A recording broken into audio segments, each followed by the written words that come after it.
The Wisconsin Badgers pull out a 75-60 victory here over Jacksonville State at the Kohl Center. Second to last game of the non-conference schedule. They got one more next Friday against Chicago State.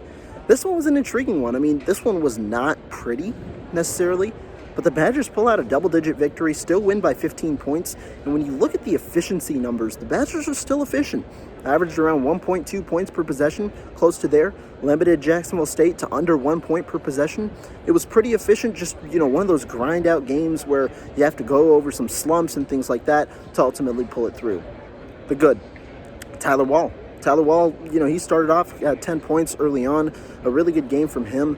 He ended up with, I believe, 16 points. Steven Corral had 19 points. The Badgers, it was clear.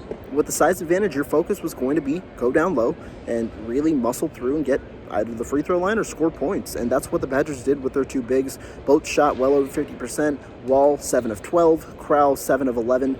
Corral also had 3 3-point attempts, made one of them. There was a good amount to be had down low for the Badgers. And the most important thing was both players were aggressive. They wanted, to go after those shots down low, and they ended up getting them.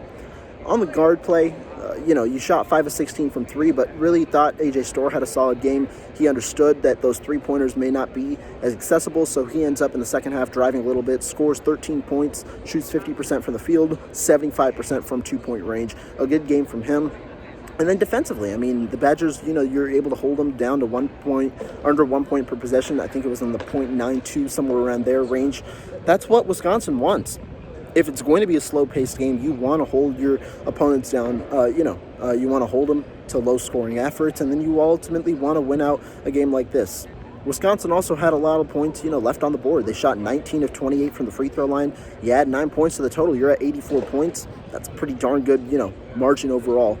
But they end up with the victory here. It's a doubleheader tonight because volleyball is playing in about a few minutes here. So we're going to stay tuned with that. Stay tuned with all the coverage here on Bucky's Fifth Quarter. The instant reaction will be up tomorrow morning. Well, it'll be the morning when you guys see it. But we're going to have some good content overall tonight.